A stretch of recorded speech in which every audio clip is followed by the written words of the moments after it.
Ricardo Silva, natural de São Miguel, começou a fugir de casa com apenas 6 anos de idade. Passou por várias instituições nos Açores e no continente português. Nas suas fugas conheceu outras realidades e entrou no mundo do crime. Aos 19 anos, Ricardo cometeu o seu pior crime. No Algarve, numa briga na porta de uma discoteca, puxou de uma arma e matou o segurança. Atualmente tem 39 anos, cumpriu 22 anos e 8 meses de prisão. Está em liberdade há 1 ano e 5 meses e agora agarra-se à música, à escrita e à literatura como forma de se libertar. Olá, sou Ricardo Silva. Estive detido 22 anos e 8 meses e vim contar um pouco sobre a minha história, na qual surgiu uma música daquilo que eu passei e que queria demonstrar a muita gente.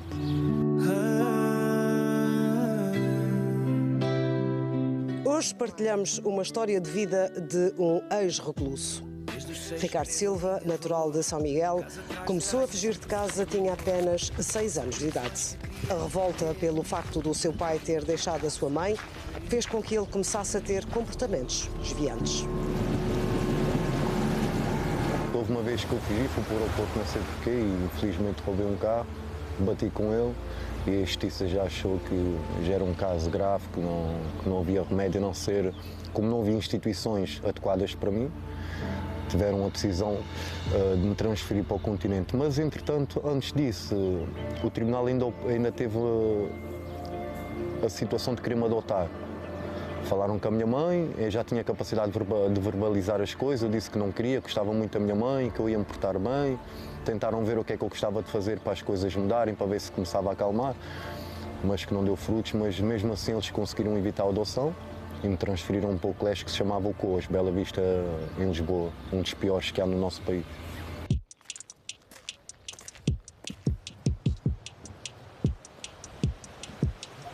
O tratamento ali já é um tratamento agressivo, porque temos ali todo tipo de criminalidade. Temos jovens de 12 anos que mataram, temos jovens de 7, 8 anos que já cometeram roubos graves, que os mais velhos. A gente vai apanhando experiência de um, experiência do outro e a gente às vezes, em vez de melhorar, pior. Eu acho que a pior coisa que uma mãe ou a justiça pode fazer é colocar.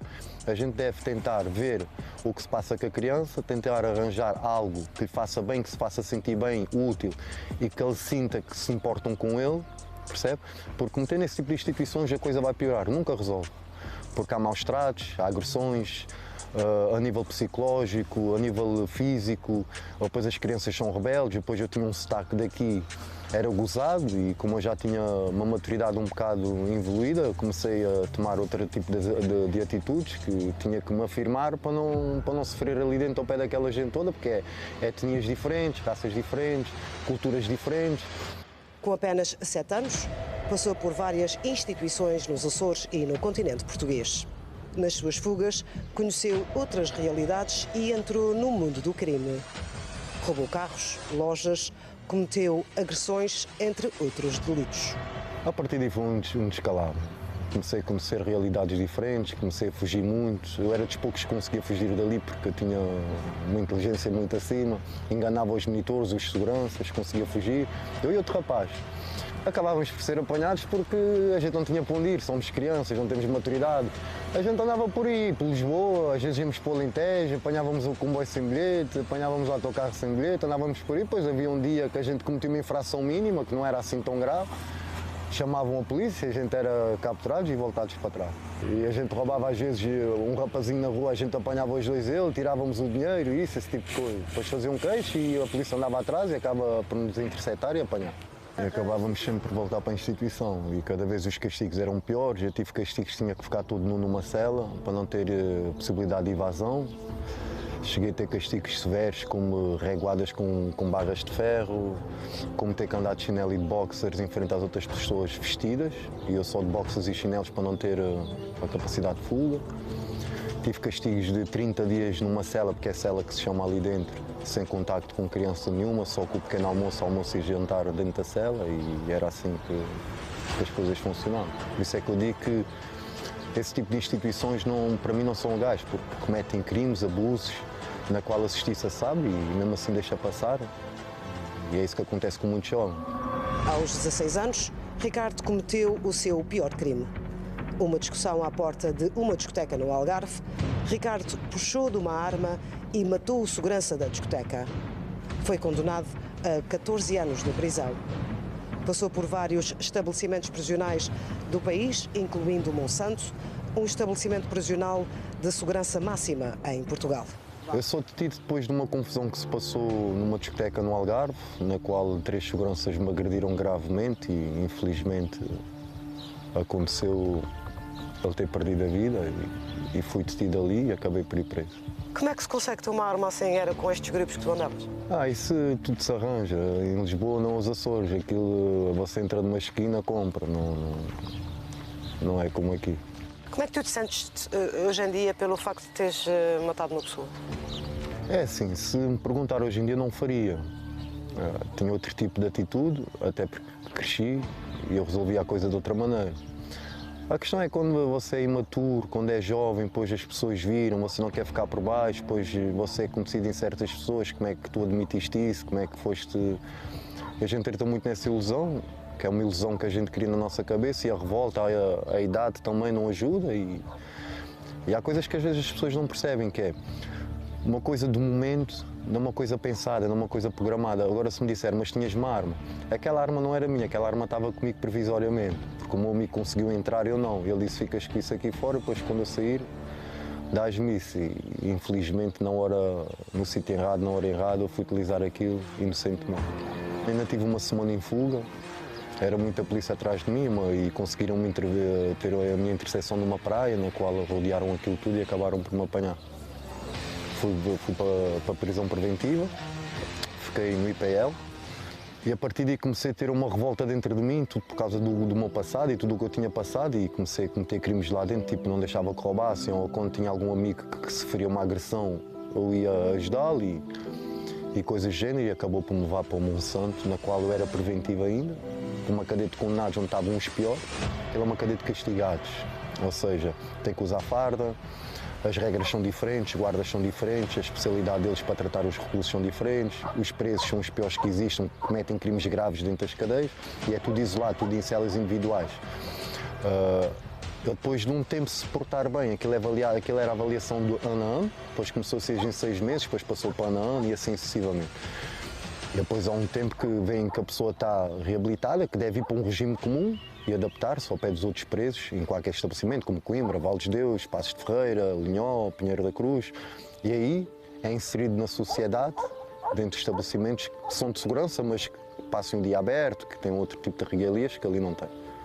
Sabe, a última vez que fui fechado no Monsanto, eu percebi que fui fechado por uma coisa que ninguém viu, ninguém soube quem foi, ninguém falou nada, apenas fui vítima do sistema, porque já tenho um nome conceituado lá dentro e é mais fácil transferir-me a mim que o outro. Eu sofri uma agressão com faca, infelizmente soube-me defender e fiz o mesmo, só que eu é que fui fechado. E comecei a perceber que aquilo não era vida para mim, já estava cansado, porque a idade começa a pesar, e comecei a pensar, bem, faltam-me 5 anos, vamos parar, vamos acalmar, e comecei-me a dedicar mais à escrita, à leitura, comecei a ler muitos livros, comecei-me a cultivar e comecei a pensar, a minha liberdade está a chegar, porque é que eu continuo assim se eu sei que não sou assim, não tenho que mostrar mais nada a ninguém. Eu estou a ser uma pessoa que eu não sou há muitos anos, parece que mascarei para tentar me afirmar.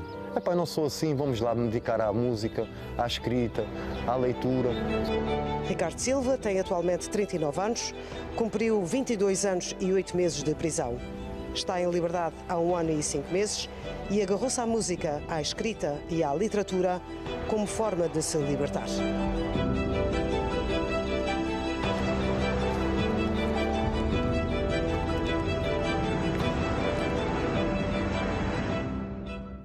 Ricardo está em liberdade há 1 ano e 5 meses e trouxe no saco a música que se chama Liberdade, onde através da sua voz e da sua letra descreve um pouco da sua vida.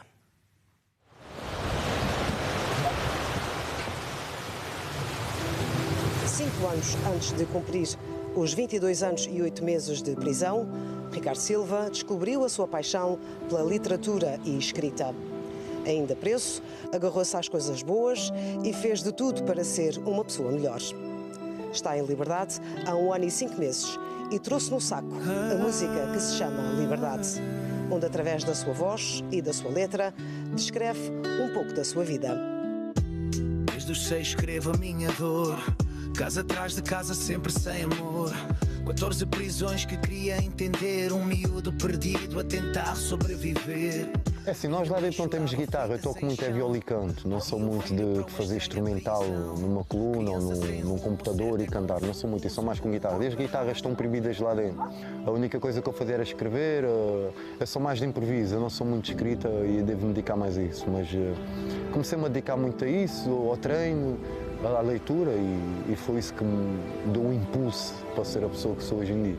Que não estou perfeito, que ninguém é perfeito, tenho os meus erros, mas que estou a melhorar por isso, estou a fazer por isso para melhorar como pessoa, que nunca vou ser perfeito, mas... Quando saíste do estabelecimento prisional, vieste logo para cá? Vim direto para cá, porque nós quando saímos temos que ter uma morada fixa, a morada da minha mãe. A minha mãe ficou muito feliz, normal, mas derivado a tudo o que eu vivi, as pessoas não podem esquecer que aquilo que eu vivi eu sofri muito, mas a minha mãe acho que sofreu o dobro.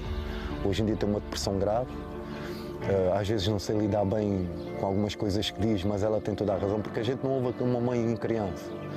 E depois, quando crescemos, nós temos a mente um bocado afetada, às vezes pensamos que ninguém nos ama porque vivemos numa rotina na qual as pessoas dizem que não prestas, que não és cidadão comum, que nunca vais ter as mesmas oportunidades que os outros, que tu não pertences cá fora. E às vezes isso custa a engolir e a gente mentaliza-se tanto disso que às vezes a gente cria essa expectativa que é uma realidade, que é verdade. Às vezes a minha mãe diz coisas para o meu bem, às vezes diz sempre, e a gente às vezes diz, oh mãe, eu sei. Aquilo é uma depressão gravíssima que ela teve, derivada daquilo que eu passei, que ela passou, e às vezes eu não consigo entender isso, mas hoje em dia começo a acreditar que ela tem razão, às vezes não concordando, mas mãe é mãe e eu sei que é que ela passou e a gente deve abaixar a cabeça e a guarda e perceber que ela passou pior que eu. Não é fácil ver um filho para fora e visitar 10 em 10 anos, é muito complicado.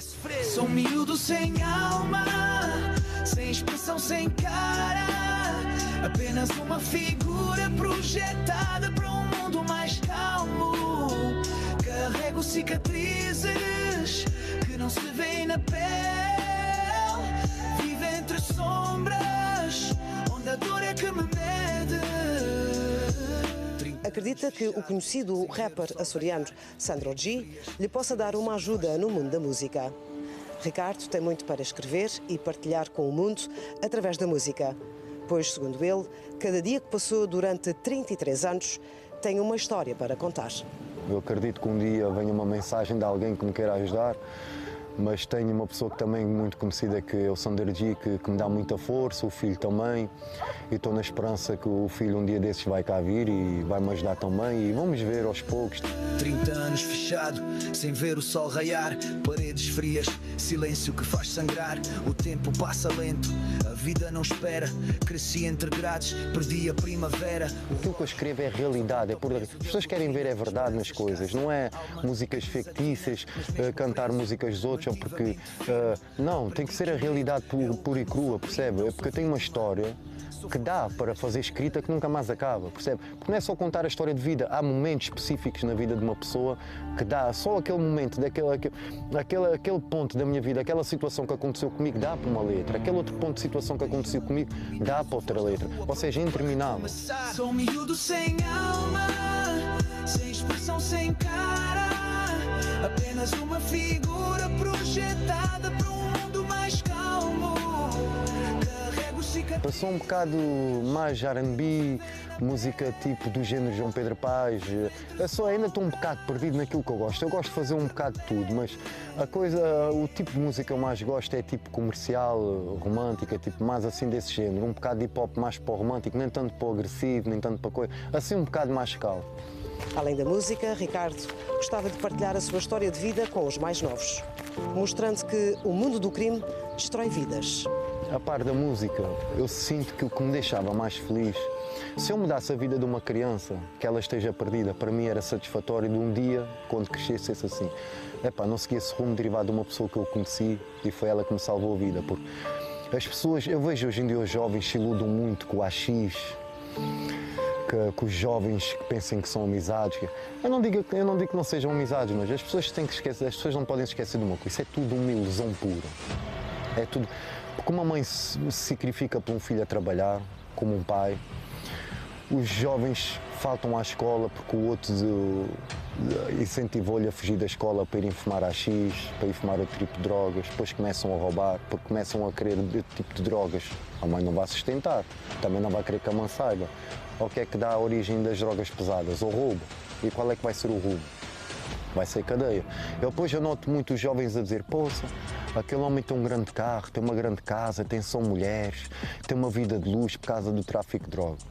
E eu pergunto assim, ele pode ter isso tudo, isso até pode durar uma vida inteira. Um dia vai perder os filhos, vai perder a mulher, vai perder tudo o que tinha e vai estar ao pé de alguém que nunca teve nada e vai dizer assim, o que é que me valeu se hoje em dia me encontro aqui e perdi tudo?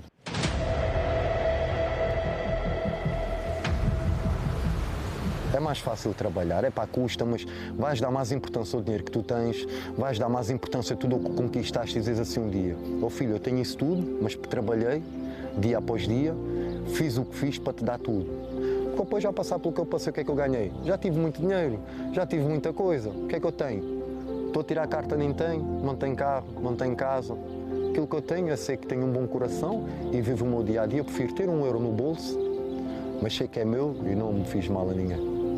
Uma história de um homem que começou no mundo do crime com apenas 6 anos de idade, mas que hoje, depois de cumprir 22 anos de prisão, está livre, com vontade de viver, cantar e ajudar.